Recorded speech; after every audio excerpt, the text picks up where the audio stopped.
It is, I can't even believe it, man. It is May 7th, 2025 already. Can you believe like it's already May? Isn't that wild? I feel like the older we get, man, time goes faster. I don't know if you guys feel the same way. Raise your hand, honestly, if you feel like time goes faster the older we get. Yeah, a little bit. Yeah, I think we all agree, right? So we got to make the most out of the time, and that's something I think that we always work hard at is making the most out of our time, whatever that might be, whatever your goals and your dreams are, I guess, right? Anyway, down at the very bottom, there's the chat window. Feel free to use the chat. You can chat directly with people on here, or you can chat with the whole group. And then, of course, there's the reactions button down at the very bottom as well. That reactions button, it's a thumbs up or whatever you want. You can raise your hand and feel free to use those reactions as well. You'll notice too, what I'm going to do is rename myself from Asphalt Kingdom to my name, followed by my email address. The Asphalt Kingdom network is rapidly going. We're like 2,800 members now on the roundtable. And of course, we're continuing to build the contractor network as well, trying to make sure that you guys are facilitating connections with great people. Who knows, Monty might have a job somewhere and it needs to get done. And so having the connections to be able to go and execute on a job and vice versa, knowing where you guys are from is important. So don't be afraid to put where you're from in the chat down below and share your information. But you'll see I've changed my name over there. So like as an example, Adam Morissette. If you go to your window where you see yourself, you can actually rename yourself, or you can go to participants, find your name, and just click the dots and rename yourself to be your name followed by your email address. Don't be afraid to do that. All right, cool. Thanks, Matthias. Good to see you on, brother. You're busy on the phone, I know it. Yeah, I was just on a call. Sorry. Getting it done. Good, Cool. good to go. All right, guys, we're going to get this party started right now. Let's dig into this. I know that we've got a lot of people that are off camera. If you can come on camera, that's always best. We have new people who are just starting out, and then we have seasoned vets in the industry as well. Actually, I've been communicating with someone who I've been following along online for quite some time. We've had some communication through instant message, but Monty, it's good to have you on, man. I know that you do a whole range of services, have a lot of experience, man. If you don't mind, just telling us a little bit about kind of your experience and what you're hoping or desiring that the industry kind of takes a direction in, man. If you could give us a little bit of input there. My name is Monty Aubrey. I'm from deep South Texas. You, so can you hear me? It might be your mic. I think it might be your mic. It's off mute, but we can't hear you. We can hear him. It might be you, Judd. I can hear him. All good. It might be a technical issue. If you get it back up, just jump back on and just give it a test. But for now, we'll carry on. The goal here, guys, is to make sure that everyone on here is leaving with some kind of knowledge that of course you didn't have when you first arrived at the meeting. So that's the mission. All right. There was a post that I made into a Facebook group this week that had a massive amount of engagement. Did anybody see that post about job costing, about the importance of understanding your costing? Did anyone see that? Raise your hand if you saw it. Yeah. Team, I'm going to tell you this, man. I'm going to bring you back to a story just to share this. Okay. It's really, really important. When I was 19, just turning 19 years old, I started my seal coating business, right? And I was going door to door, 5-gallon pails, just starting out. I had no clue about business whatsoever. I was literally completely non-understanding of what marketing meant. I didn't understand what sales were, but I didn't understand really about business and what I needed to do. I didn't understand about discipline, what discipline was, but I knew I had this desire, like this burning desire to go out there and succeed, right? Who here has a burning desire to succeed? Honestly, raise your hand if you do. Be honest with me. Yeah. I had this desire to succeed, guys, just like you guys do, right? And so I was sitting there trying to figure out why the heck every November I ended up with no money in my pocket, but that whole year I had a ton of money in my pocket. Raise your hand if you've ever experienced that, man, during a season where you're making tons of cash in the front line on a revenue perspective, a lot of money coming in. You ever have that happen in our business, in our industry? Lots of money coming in? Lots of it, man. Monty, I know you're going to give me a thumbs up. When have you've had your pockets filled with cash before that barely fit in your jeans? Am I right or wrong? Honestly, give me a thumbs up. We can't hear you, so you're going to have to give me a thumbs up. Yes, we know it, right? And so I think that what what we all need to realize is that, and I said it in the post, man, like revenue is vanity, guys. And we have to talk about this more because it's a massive pain point in our industry. And you know what happens when a lot of money is coming in on the revenue side? People think that they're actually walking away with profit. They think they're walking away with cash. That they think it's their cash. It's not their cash. It's revenue, man. There's cost of goods, there's suppliers, there's vendors, there's potentially payroll taxes, right? There's all kinds of costs, your cell phone costs, your insurance, your vehicles, your fuel, you've got credit cards. And so if you don't understand what you truly need to do to be profitable in your business, what happens to our industry is it completely continues to move in a direction where you have the lowest bidders that are going in and bidding pricing down so low because they think that they're making money. But what they find is that they're broke at the end of the year. The lowest bidder never wins, guys. And so in our industry, what we're trying to do right now, as much as we can, is throttle the industry forward, not on a race to the bottom, but a race to actually achieving profitable results for our business so that we can live the life of our dreams, guys. Like, who here wants to have a profitable cash-making business that you can actually go on vacations and drive nice trucks and go and enjoy your life and have enough savings for when you actually are going to retire or you're going to exit the business because you've got a profitable cash machine that you've built and somebody's actually attracted to buy it? I think that's what we all want, right? We may not all want to sell, but I think we all want a profitable business. And the challenge is that a lot of us don't have the education and knowledge in the finance pillar to understand what a profit and loss is, a balance sheet, a cash flow analysis, let alone understanding our true underlying costs to know that we're actually putting out a proposal that can make us money, like real money. And so who here, have you ever seen on a Facebook group, have you ever heard of, hey, well, what's the industry standard pricing per square foot for seal coat per coat? You ever heard that? Raise your hand if you've ever heard that before. Be honest with me. Right? And what do people say? Most people say they punch out a number, right? That 16 cents, that 8 cents, that 10 cents, whatever people are punching out and firing out in those groups, that's not industry standard, man. That's what they've chosen to adopt, and now they're teaching it, and it's incorrect.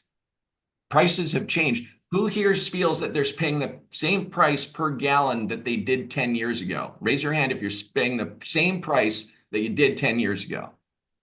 No.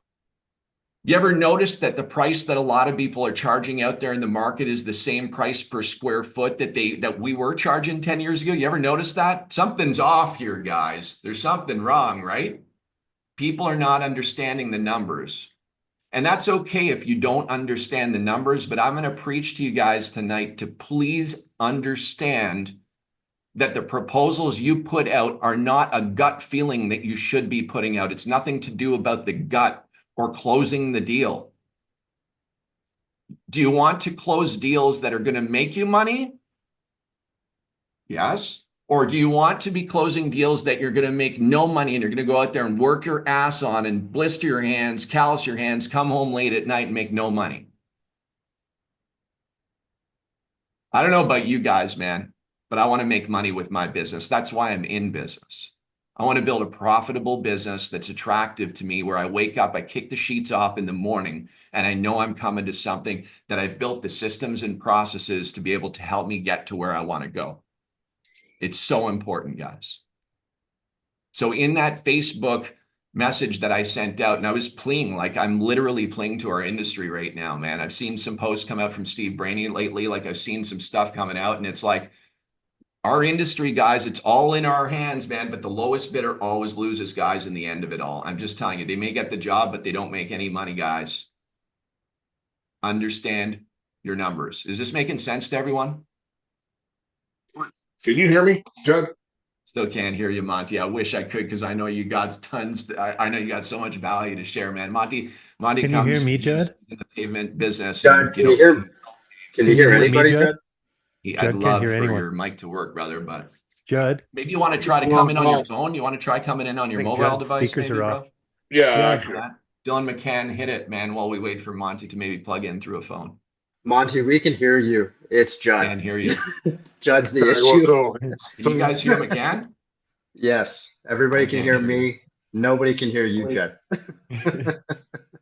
I sure hope everyone can hear me. That's the only thing that mattered there, because if I rambled that long. All right, I can hear you. I can hear you, McCann. We're good. Cool. We can, everybody can, hold on. I'm going into the messages here for Judd. No one can hear you, Judd. Okay, so I Monty, can hear Monty, you, can I Judd. hear you now? Yeah, I don't know. Can you hear me? Okay, Monty, we can hear you. So if you just want to kind of talk on Judd's point there, I think that would be awesome. And I'll just go offline with Judd here and get him figured out. no, I've got it all nailed, guys. My keyboard with my Bluetooth for somehow was muted, so I was thinking Monty wasn't speaking. Everybody else was giving thumbs up. I saw no mouse moving other than Monty's. I apologize, guys. Hey, listen, we're here to laugh too, right, Monty? Here we go. My name is Monty Aubrey. I'm from South Texas, way down here on the border, Mexico. Y'all probably see us on the news all the time, with all the border crossing and all that stuff that's happening. It's a real deal. You probably don't see half the stuff that actually happens down here. But the area that I live in, it's kind of dubbed the Rio Grande Valley, South Texas, is experiencing a phenomenal development growth. There's a lot of work going on, a lot of new construction.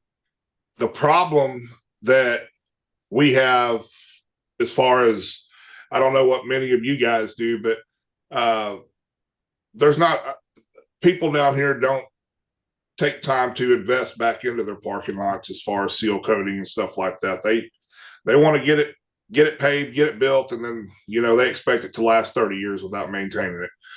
Like I said, I'm third generation in it. My granddad, I just grew up in the industry. My granddad, my father, we've been in business since '82. We run 3 different paving crews, 3 different milling crews. We have all of our own trucks. We haul all our own materials. The only thing that I haven't got yet, and I strongly say yet, is a hot mix plant. But other than that, I mean, we're pretty much self-contained. I built my own seal coat truck. I've got a NPR Isuzu with a 1,000-gallon tank on it. Built a squeegee and all that stuff for it. So it's, but Judd's right. The industry back, when I was in high school, that there's people down here, believe it or not, are doing seal coating for 13, 14 cents. Which is crazy, because that's what your materials cost, and by the time you get it down and you get your sand and your additives and everything in it, it's nuts. They what they do down here is they go in and they cut the products, half of what industry standards is supposed to be, and paint it black real quick, make it look really nice, and 3 months later you're getting called back to go fix somebody's mess up. We don't do that. Our kind of point on our rule of thumb is, if it's under 30 cents a square foot, we're not even going to touch it. And I've walked away from jobs that people want seal coated just for curb appeal, and we won't put our name on it. I mean, it's either going to be milled and overlaid and done right, or it's not going to be done at all by us. Not saying that Joe Blow down the street won't go over there and take their money. But I've learned in my career, when you give a customer your honest opinion and stand behind your work, that creates a repeat business, and then they're going to recommend you word of mouth, and in this industry, word of mouth is huge. So yeah, Judd, you're absolutely right. I just got a load of seal coat that we're doing a veteran cemetery down here.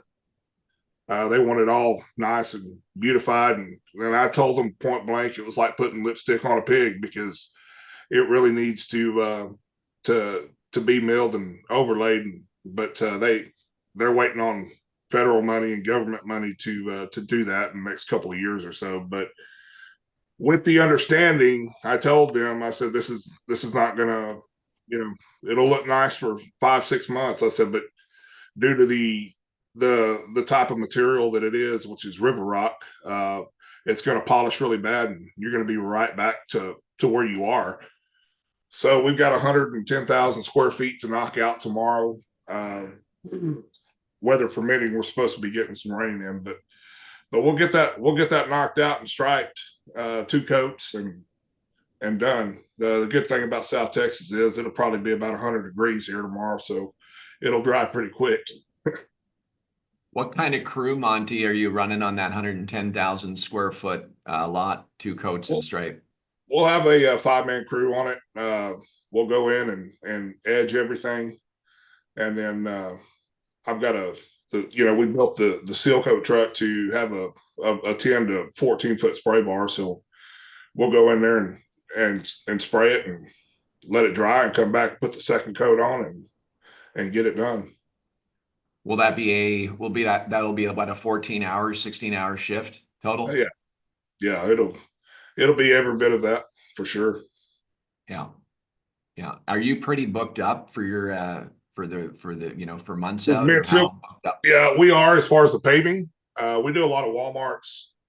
In Texas, there's a big grocery store chain, HEB. we go in and do a lot of milling and paving and stuff on big commercial box stores. Seal coat is not something that we really chase a lot because the market down here is just not there for us. But this was, kind of meant something to me because I've got friends of mine that served in the military that are buried there. So we just kind of basically gave them a cost plus a little bit of labor just to give back to them a little bit, man, and make that thing look nice for everybody. It's awesome, man. Pay it forward, brother. It's a beautiful thing. If you had, for somebody who's so experienced and knowledgeable as you are in this industry from both the maintenance side as well as on the paving side, what would be your one wish to all the guys that are on here that are just kind of starting out? And when I say wish, request, almost, it's like a wish / request to them. You build your company, your core values of what you're going to go out and do, and just say what do what you say you're going to do. Provide a product that somebody's going to be proud of. That way they call you back, because more times than not, you'll run into some customers that are going to be like, hey, I want to get this done. You're going to recommend, no, it's going to need an overlay. Well, no, I still want a seal coat. 3 months later, they're going to be calling and cussing you and telling you what a shit job you did. And then now social media is such a big thing, right?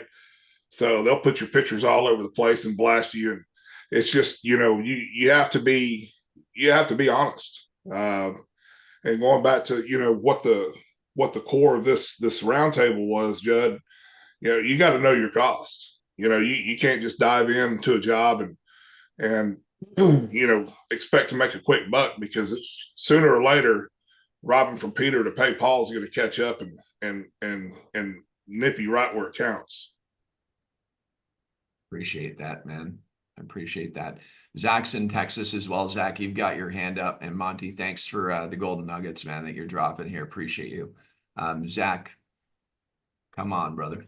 Yeah. So what he was saying about when you tell a customer something, say it needs an overlay, you tell them it needs an overlay, and then they want a seal coat. Is that something when you first started out, you seal coated and learned the hard way, or have you always? I've been on the back of a paving machine since I was probably 10 years old. So there's not much that I haven't seen when it comes to asphalt maintenance or whatnot. But something that I learned from my granddad and my dad, was, hey, this, just be upfront with them, let them know, yeah, we can go ahead and do this for you, but this is what it's going to look like in a couple of weeks or a couple of years or whatnot. Like I said, a lot of it too, depending on the area you are in the nation. I mean, the gravel mix or the limestone mix or whatever, the parking lot is going to make a big difference. Limestone actually is a lot better. We don't pave with the river rock material, even though it's cheaper, because it oxidizes so much faster down here in the South Texas heat. So you get a lot of unraveling and whatnot. Limestone does not. It's more expensive mix, but it's a better investment in the long run for the customer. So you can go in and tell them, hey, this is what it is, and this is what's going to look like. But I would highly recommend, letting them know, hey, I'm not going to warranty this. I'll get this job done for you, but you're on your own. You got to cover your ass. Yeah, we just ran into that recently on a job. We told him it needed overlay, and he just wanted seal coat, and we've done that, and now it's never ending. It's a battle back and forth because they're not happy because it doesn't look a certain way.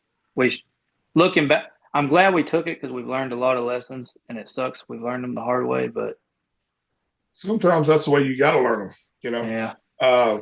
Because a lot of everything in business is trial and error. Not everybody's coming out of school thinking, oh, well, I'm gonna build a multi-million-dollar business and this is the way I'm gonna do it. Because one thing I love about what we do in this industry is every day is a new day. Every day creates a new problem, and it's not the same old 8 to 5 job where you're gonna go in and I'm gonna do this all day long. No, every day is different. So every day creates a new problem, and then you gotta solve that problem. So what we ended up doing on situations like what you encountered was on the quote that they signed, we put, there's no warranty on the work done.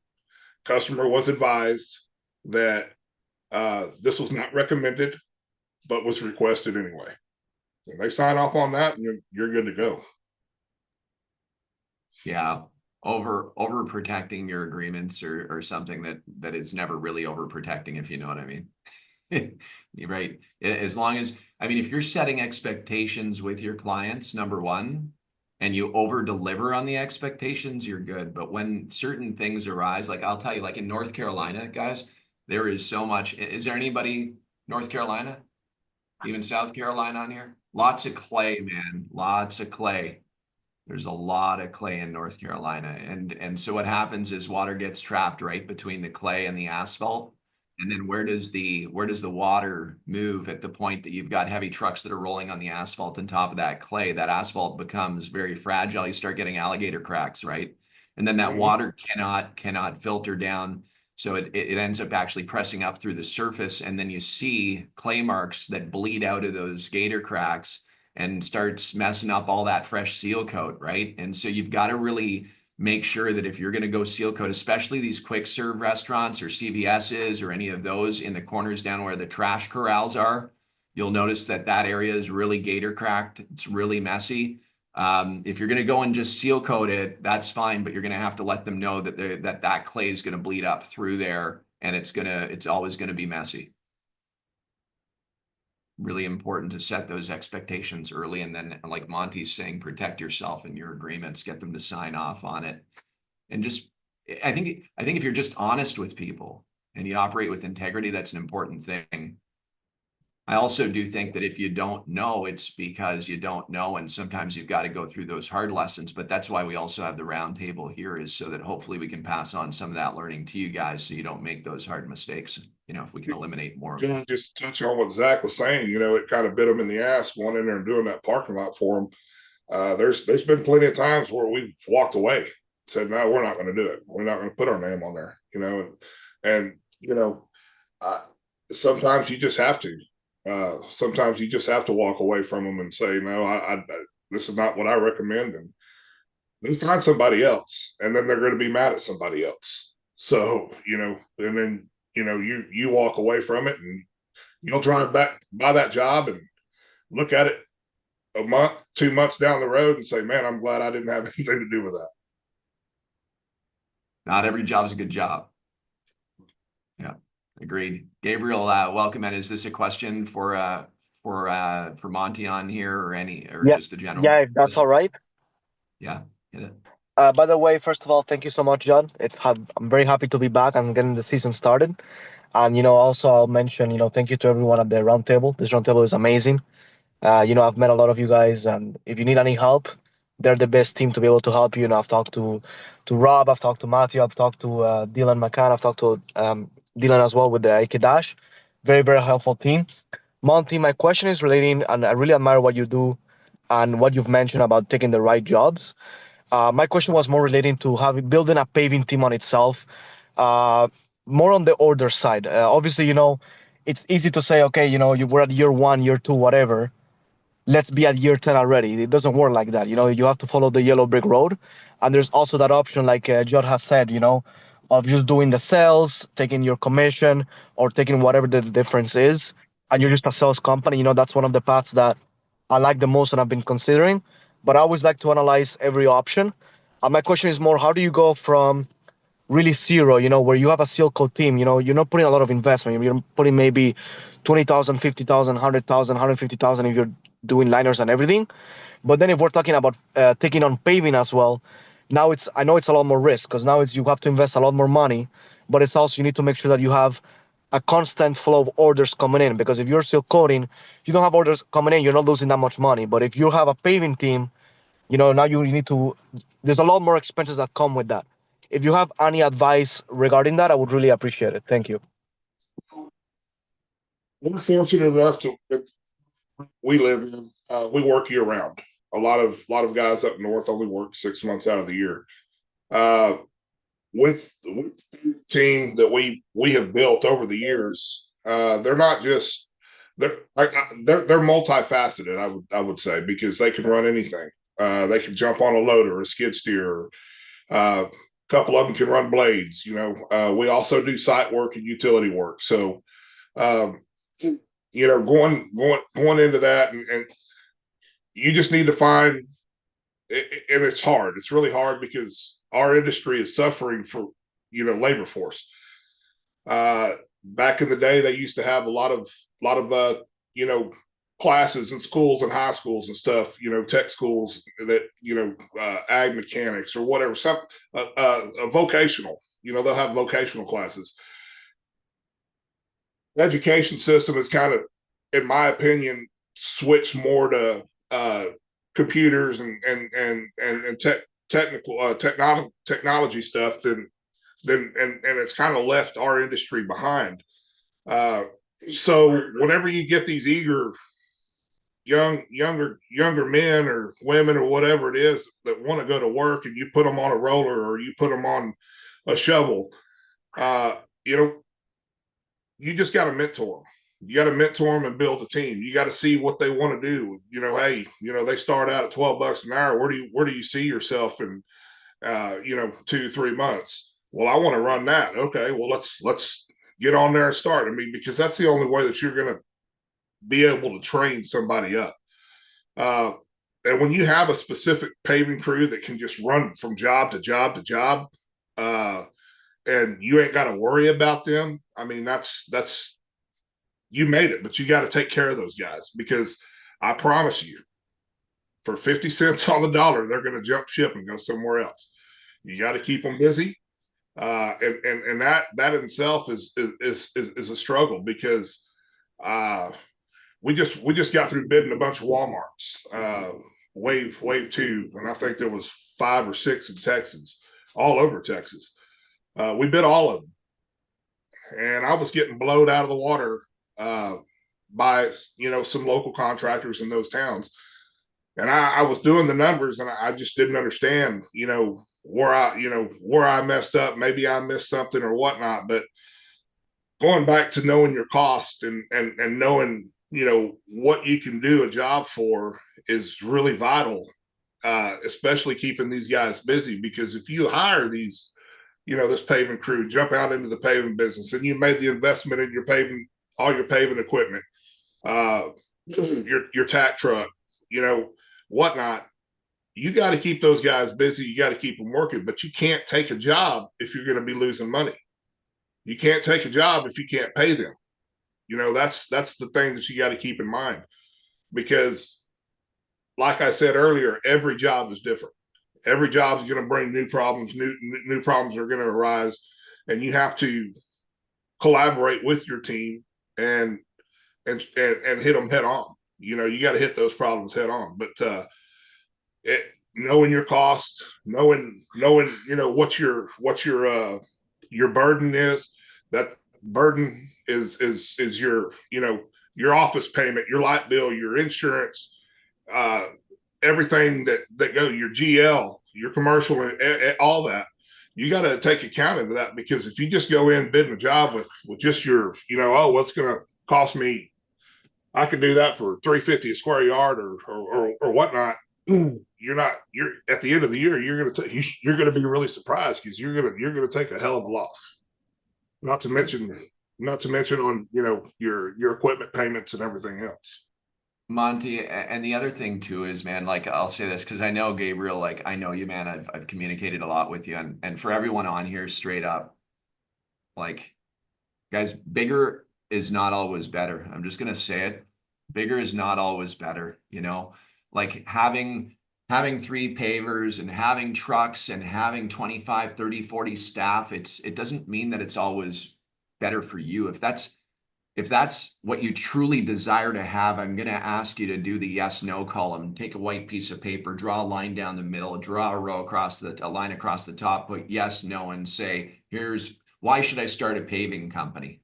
And start going through the yeses and the nos, and just remember to evaluate things and do some good thinking around that before you go down a path. Because if you haven't built a nice, profitable pavement management business as it relates to maintenance and repairs first, and you haven't subcontracted any work to paving or first before you go down the road of building a paving company, you're making a big error, man. You got to follow the yellow brick road one step at a time. We're fortunate enough that we you know, we're able to keep 1, maybe 2 paving crews busy year round. That means I've still got a paving machine sitting. Thank God it's paid off, right? But Jen's absolutely right.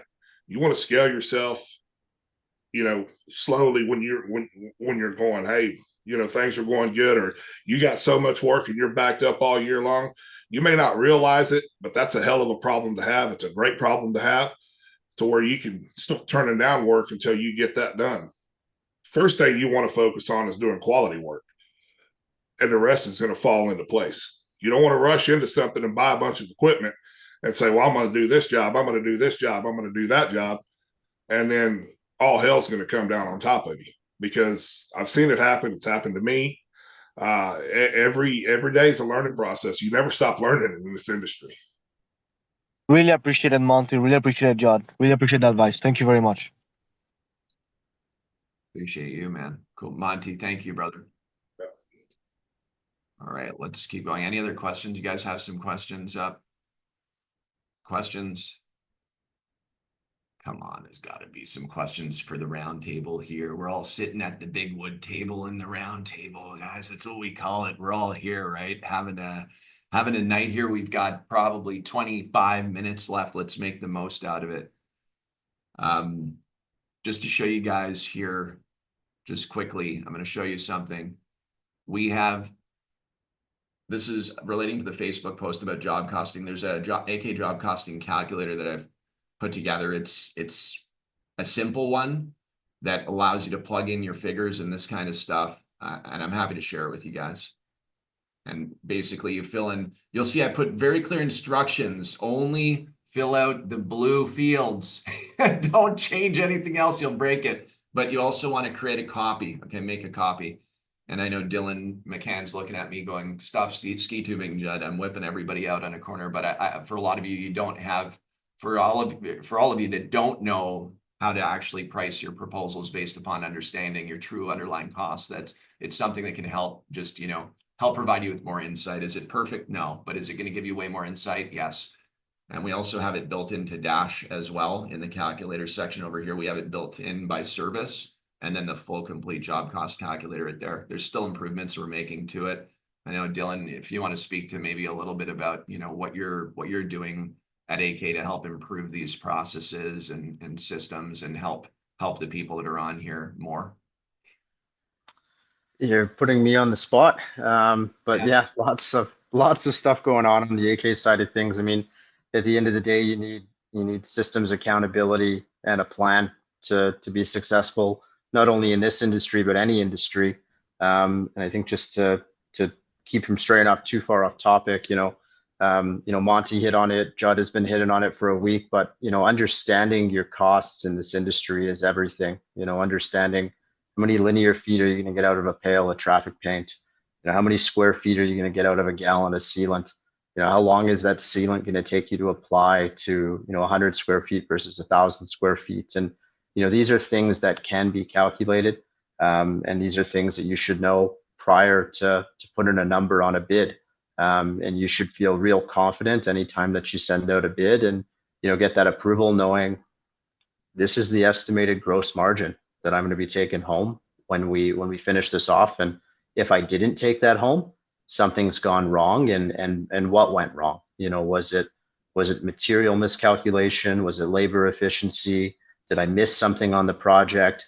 But these are the questions that you need to be asking when a project goes really, really well or not really well. In this business, you're gonna sometimes you got to take it on the chin, and that's the learning process. But you can plan your way into success in this industry. And what Judd's talking about with the calculator there is really, really important to understand your costs going into a job. So thanks, Dylan. And I wish I had that growing up. It made my life a whole lot easier. yeah, maybe we can pick Monty's brain about how he came up with his pricing, because I imagine there's a couple of great stories there. Y'all ever remember? Y'all remember what the big chief pad and number 2 pencil was? You bet. Yeah. Yeah, I remember the first driveway that I seal coated. Monty, this is a good one, man. I had a 5-gallon pail. A lot of people know the story, but I had a 5-gallon pail, and I'm like, the pail cost me $8 back then, 5-gallon pail. And of course, I had a paint roller, not a seal coat brush, a nice fat, thick roller. And of course, I would sell the driveway for $150 because it was, a 4-car driveway. And I was like, well, a 5-gallon pail should be able to do this 600 square foot driveway, right? And so you spread it out really, really, really thin.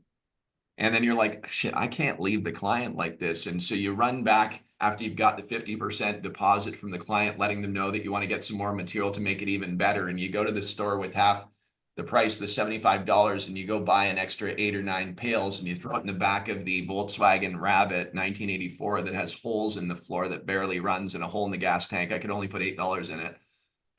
And literally go back and put that second coat down and get the other $75, run back to the hardware store, get another 8 pails and go knock on the neighbor's door. I mean, that's how I priced jobs when I first started, guys. And I can tell you that I'm sitting here right now, 25 years later, coached hundreds and hundreds of clients and worked with hundreds of businesses. And we've built an 8-figure company. And without truly understanding our numbers, there's just no way that we would have grown as fast as we did. When we understood our numbers, it was like hockey stick. Everything changed for us. Everything changed.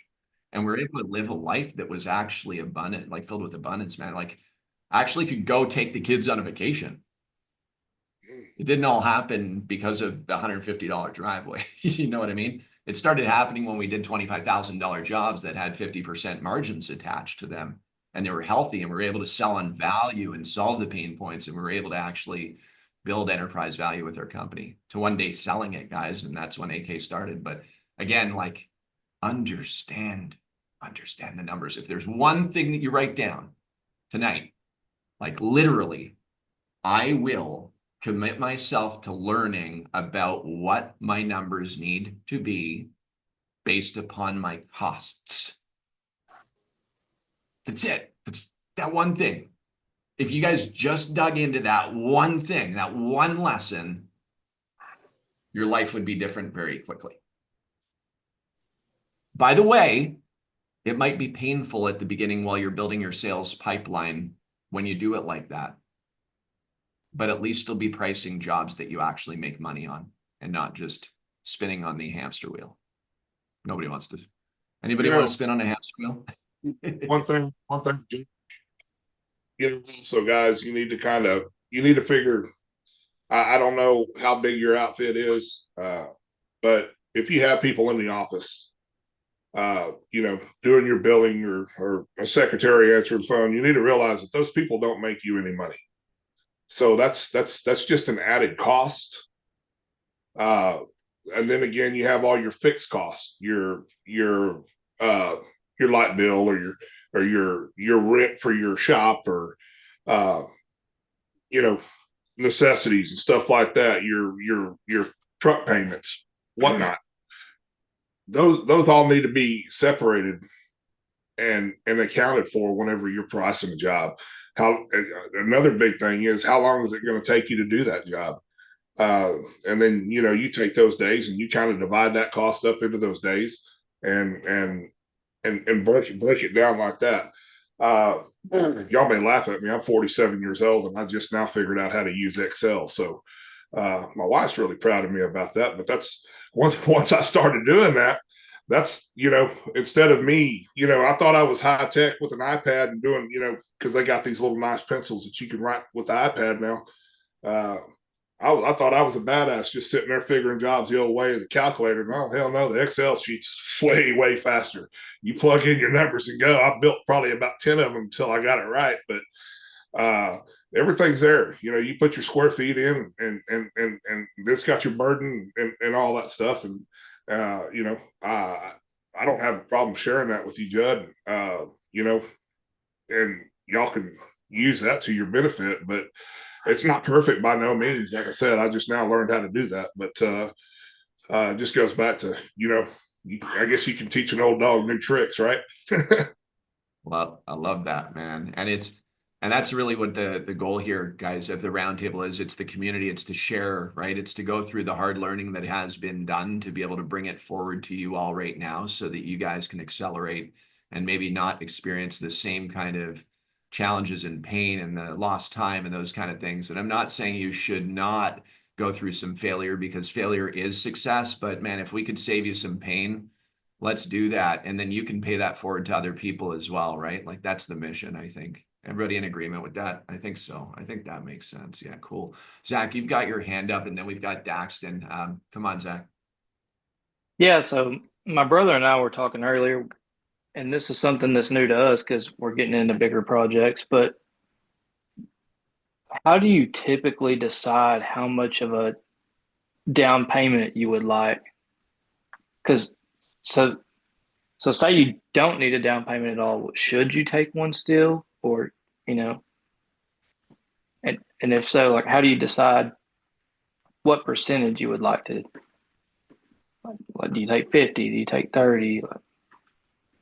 You're asking me or Judd or anybody? Yeah. If I asked our customers for a down payment, they'd probably run me out of town.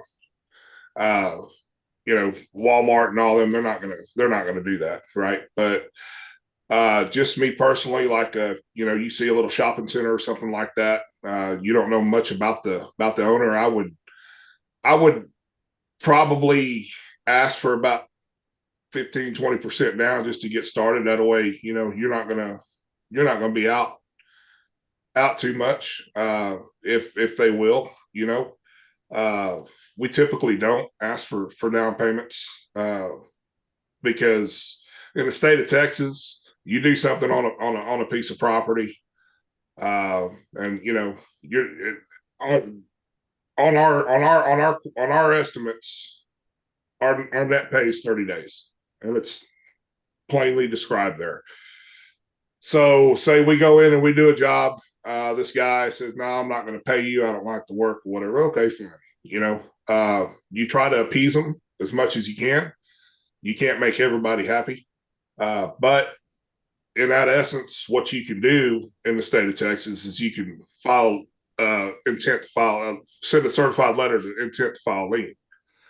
Once they get that, at the end of the year when they're closing out their taxes, that's going to show up. It may take them a while, or if they try to sell the property, that has to be done.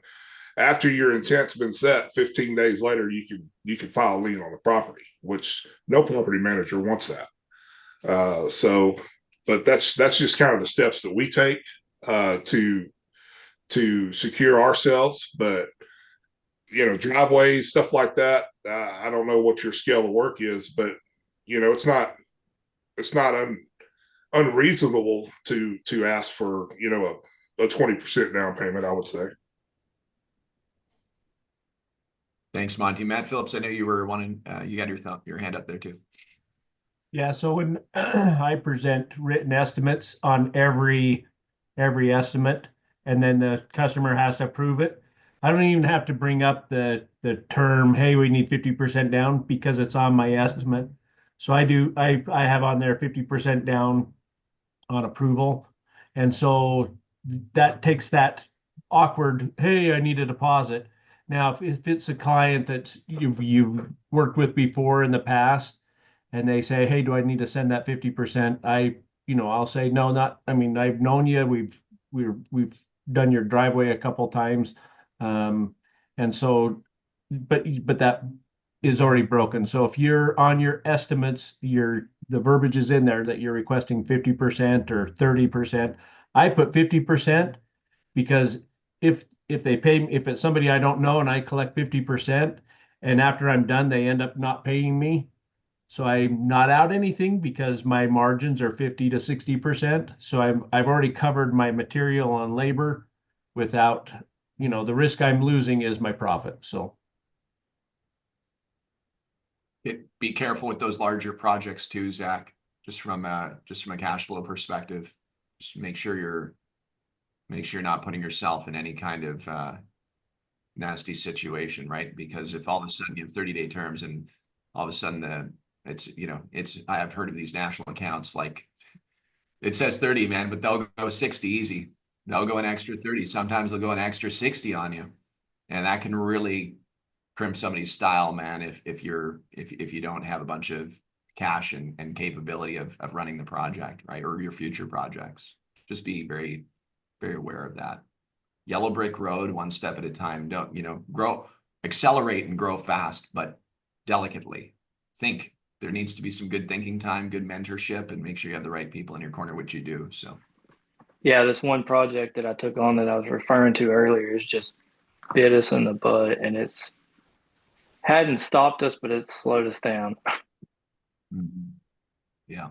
I wouldn't, like I said, I wouldn't not do it again if I had the chance, because we learned some really good lessons, but daggone, it's definitely been a snake bite.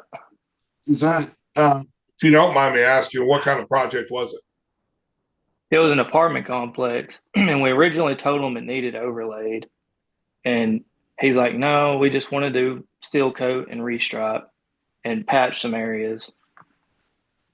And the areas that needed patch, I don't know what they filled with prior. It was some kind of concrete, but we couldn't even saw cut it. And it was so dirty. It's just been a nightmare. And now they're kind of nitpicking, which some of it's understandable and I understand, but some of it's kind of like. You seal coated it? Yes. And would they be happy if you went back and applied another layer over the top of it? I don't think so. No, the seal coat itself is fine. It's got a lot of drainage issues and dirt's running on it. They're not happy about that. How much money do you have in the project? I hate to even say, but how much money do you have in the project? You haven't disclosed any names, so how much money is in the project? 30 grand. 30 grand in this project in cost. Yes. I would definitely send a certified letter demanding payment. And utilize that as your letter of intent to file a lien on the property, especially if it's apartment complex. It's a managed property. So that would expedite them having to do something about it and paying you. There's also a site that we use, and they're out of Florida. I think it's called Texas Easy Lien. Last time we filed a lien on a project, we talked to somebody out of Florida, out of TexasEasyLien.com, and they filed everything, notarized, sent, took care of it, and once that was all done, I mean, it was like clockwork. We got a check. Everyone take that note down. That's a golden nugget right there, man, from Monty tonight. You guys, that's huge right there. That's the thing. We've went back several times on things they said they were unhappy with, and some of it was out of our control. Like we've set up barricades, people drive through them, and that's happened several times. And they're like, "Well, what about this tire mark here?" And it's like, and we've done everything we can. People are driving around our barricades or over them or moving them. Like, yeah, unfortunately, you're gonna have jobs like that. It is unfortunate, but you still have a right to protect yourself and your workmanship and your capability. So, anytime that you're on a project like that, we also use a app. All my supervisors have. They all have iPads, and it's called Raking. What it is a job platform. So every day my crews go out, my supervisors take pictures of the job when they start, and it's uploaded into a file, and they got to sign it at the end of the day. Then I get a notification that their job report's done. So if I want to go back, say, what they did April 15th, it'll tell you what the weather was. It'll tell you, everything that they did. Your supervisor will go in there, or whoever's on site will go in there and say, we did, 40,000 square feet of seal coat, take pictures of it. We got barricades there. We still have traffic coming through, take pictures of the traffic coming through. And it's all just CYA. The app itself, the platform, I think it costs like $4,000 a year. It also has change order forms on there. So you literally sign in, you create a change order, and you have somebody on site, whoever's in charge of that project, sign it. And it saved us on a Walmart job for about $73,000. I want to say it was. We had to take out a bunch of base and stabilize the subgrade and come back in and put new base in and repave it, because their sprinkler systems were leaking so bad that the ground was just saturated. So whenever we milled and paved it, we put the paver on there. I'm not sure how the milling machine didn't sink, but it didn't. And we had them trucks coming in, it just started pumping. Well, we started rolling. My roller operator stopped and said, hey, we're getting fractures back here in the asphalt, and we hadn't even met compaction yet. And so we called the supervisor over there, and the project superintendent, and said, look, this is the issue. We took pictures, and they tried to pay. They tried to fight us on it. And I said, well, you can fight me all you want to. And I sent them all that daily report with all those pictures. And I said, here's a change order signed by your supervisor. I said, do you want me to send this to my attorney?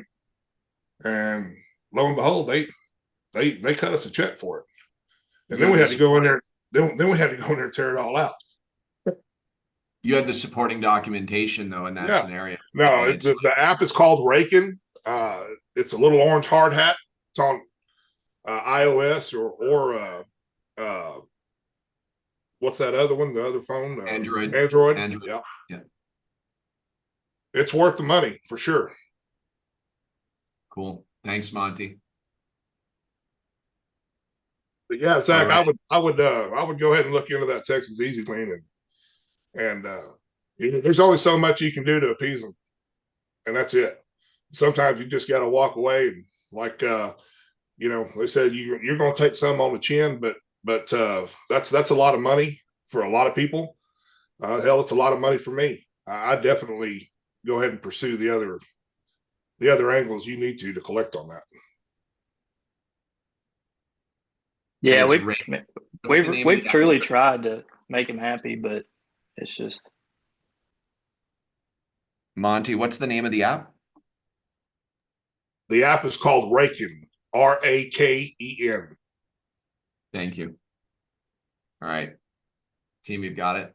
Zach, if you want to, if you know, you also have contact information that's on here right at the bottom of people's screens as well. That's what the network's about, man. We're all here to support each other, make sure that we're not, you know, we're not getting stuck in corners and feeling alone, man, because it's, I know what it's like to be. Do you guys understand when you feel alone in business and you have nobody to go to and you're trying to figure all this shit out on your own? That's not the purpose of this. The purpose of this is so that we can improve and progress the industry through strategic ways that make sense for the industry and for all of us. Makes sense, guys? Yeah. Cool. All right. I'm not sure of your name. You do have it up. It says Zoom user. Would love to answer questions, or what's your name, sir? Well, my name's Daxton Short. I was on my died.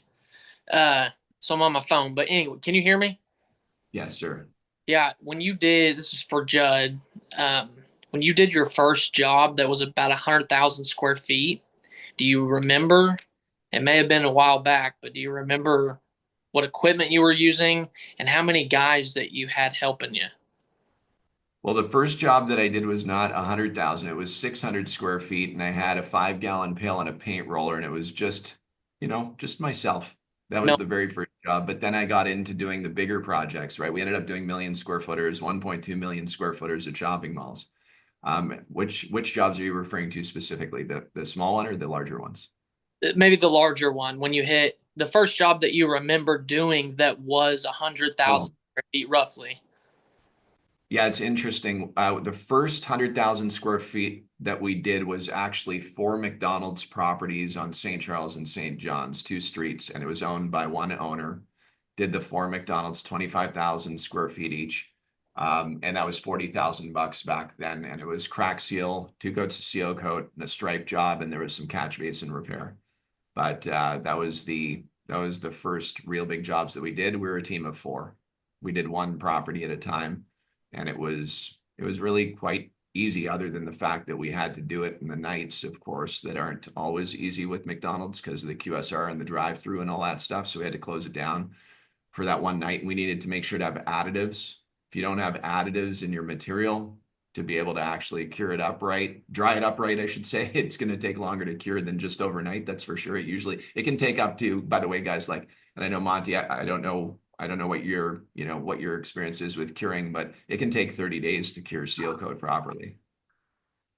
Typically down here, it's when we're in our peak paving during the summer, July. I mean, we're talking 120-degree days.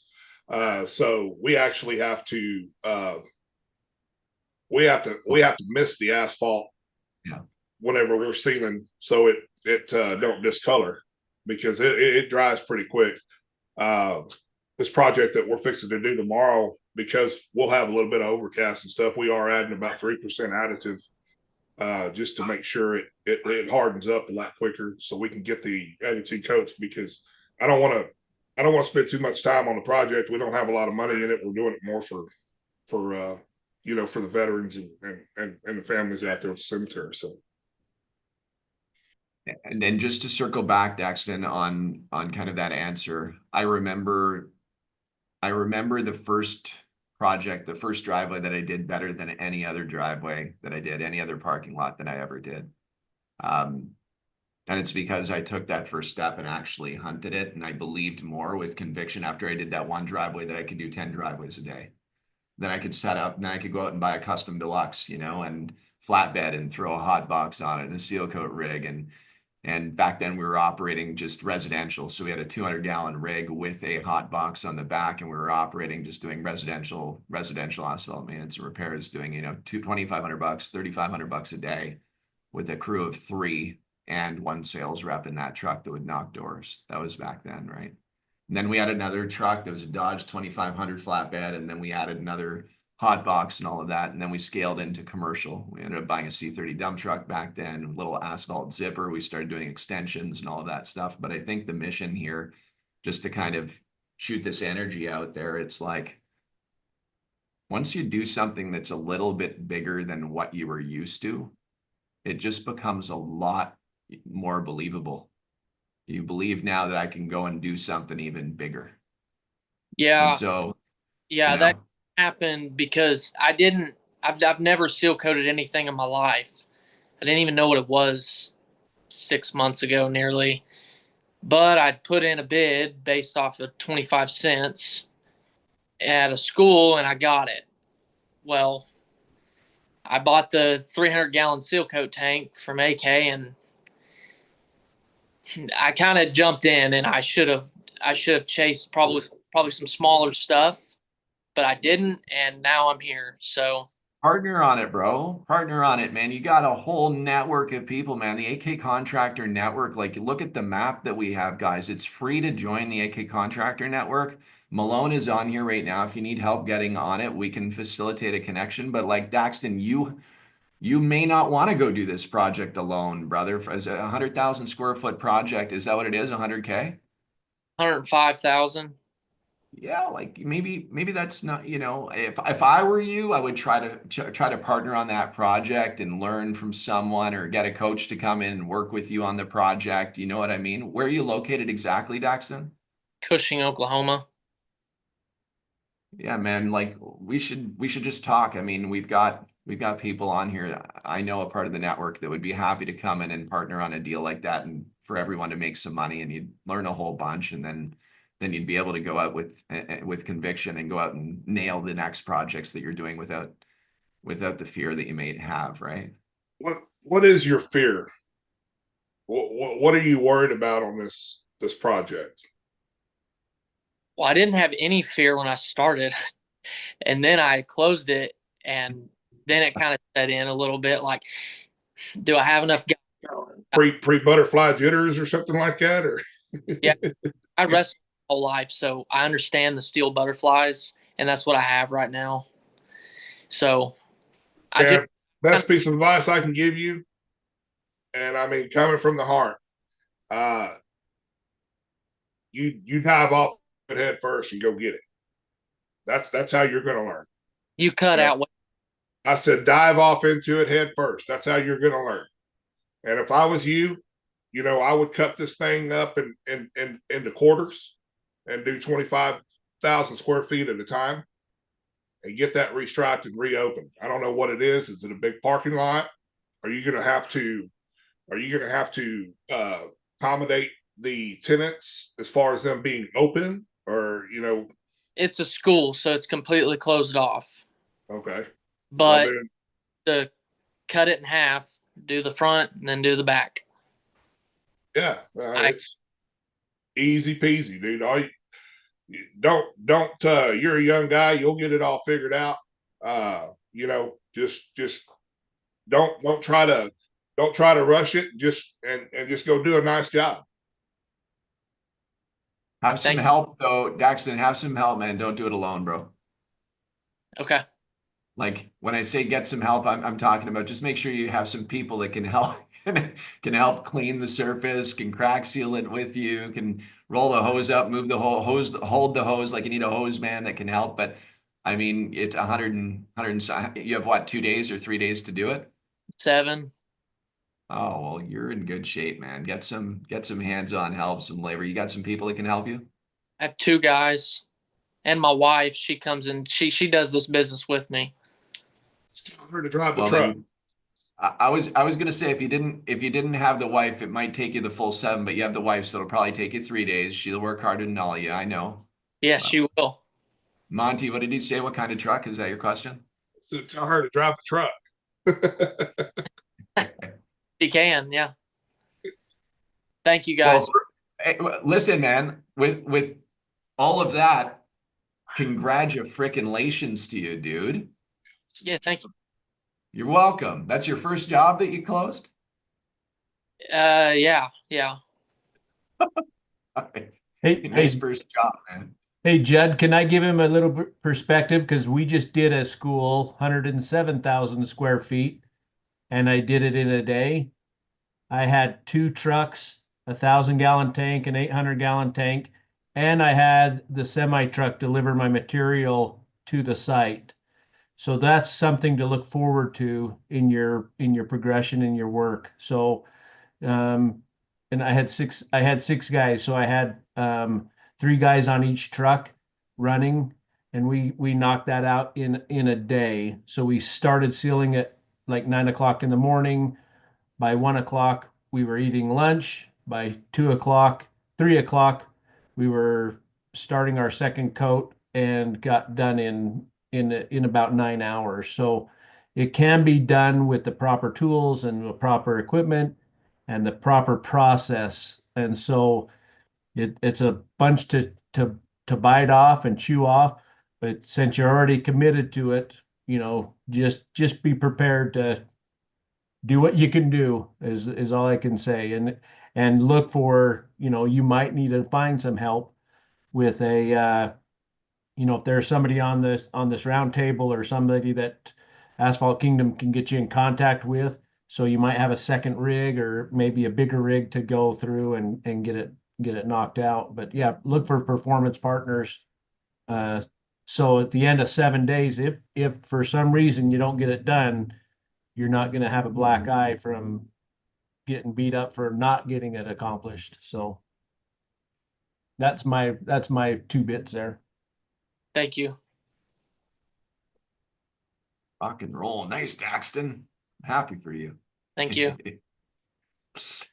Welcome. Yeah, I know about it. I called him. It was a beautiful parking lot. And I was like, well, I don't know really what he's going to say, but I called him and he was like, of course, come and give me a quote. I gave him a quote based off the 25 cents. I added 2 more, so it was 27 cents, and just sent it to him. Well, I hadn't heard from him in about 2 months. So it was on the back burner. It was sitting in that portal of Quote IQ, and I didn't even think about it. And I'm chasing other jobs, and I didn't get a bite on anything. And then I work night shifts, 7 on, 7 off, and I got a phone call, and he was like, when can you start? So I'm here. I'm in it. I'm fully committed. I'm going to get it done. I'm going to do the best I can. I was just curious about how many men you had. Cause that's quite a bit of parking lot to do. So. Monty's going to do 100 something thousand square foot tomorrow, and you're your 5 crew, right? Yeah, we that's a 5-man crew over there. One driving the truck. It's a lot of it's windy roads to the cemetery. They're 22 foot long, wide. So we're gonna have, of course, we're gonna edge. We're gonna have guys on the curb line with plywood, running alongside, making sure we don't get nothing on the curb, and spraying and brushing, and then coming with the truck and spraying it. Okay. All right, guys, we're over time. We're in overtime at the round table. This is where the rubber meets the road. But Stephen, you've got your hand up. We got one more question here, and then we're gonna wrap up this meeting, guys. Hey guys, I'm up here in the Pacific Northwest, just getting started here, working with Dylan McCann.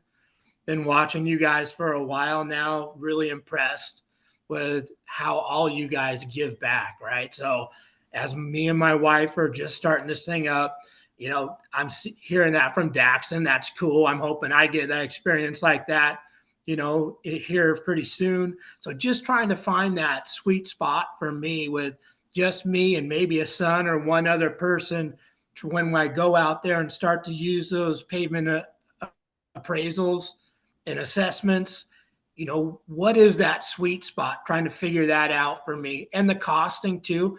I was looking at a lot of stuff from Sherwin-Williams, and you can kind of see the square footage that you're getting out there. They'll get you close. I think the thing that scares me the most is the prep and how to assess the prep in your assessments. So that was kind of one thing. If you guys got any clues from me on prep assessment type of thing, on how to, establish a dollar value to that. And then, maybe the sweet spot for like an average skill level for someone and me to go out and look at pavement assessments to try and stay in that sweet spot, and then, just make it work when you're fortunate to get a 100,000 square foot job, It's a tricky question, the paving assessment, because I don't know what kind of material you guys use up there, but like I said, down here, they use a lot of river rock. So whenever people want to seal coat it down here, they typically are 25-year-old parking lots that's never been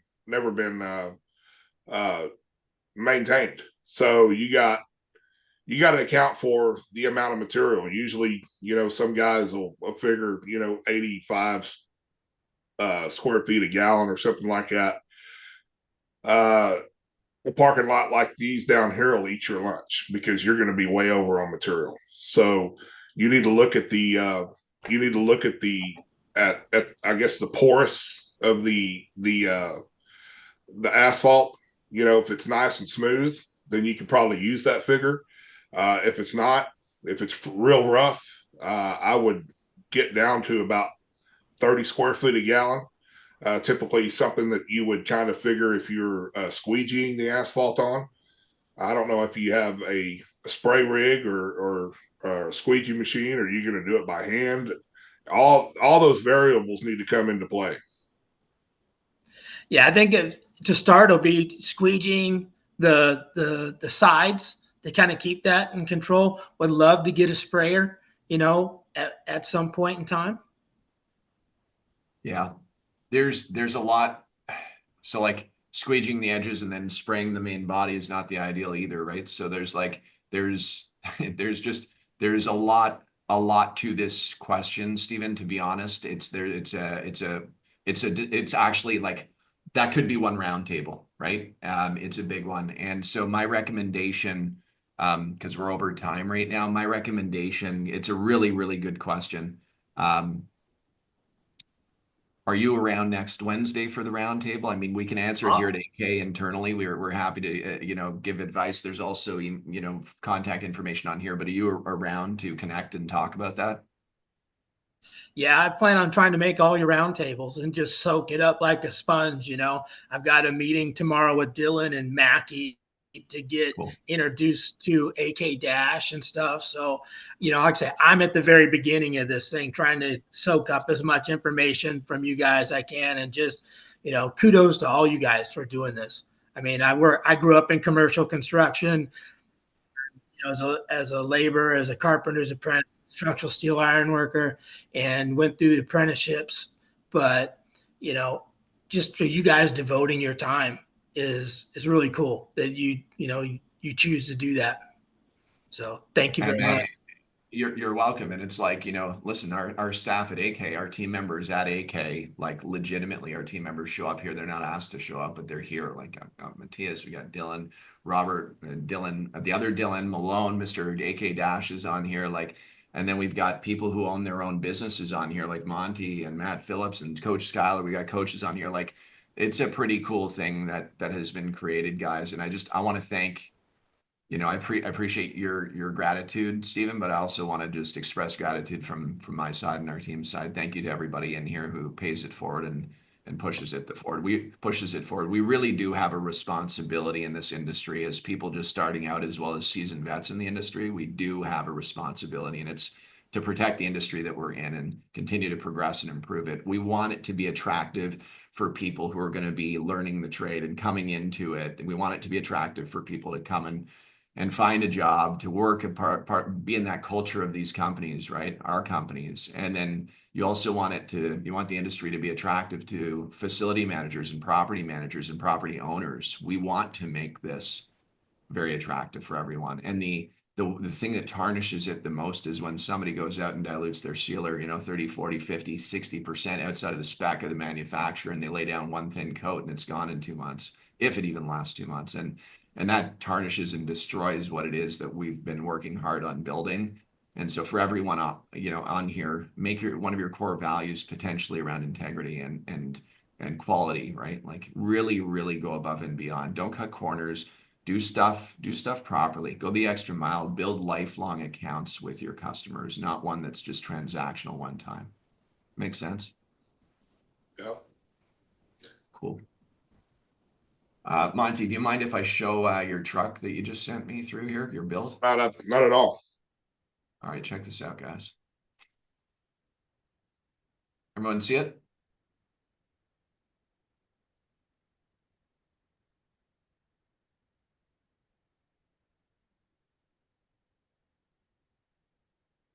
You're able to do 100,000 square feet a lot faster this way than doing it with this in one spray one.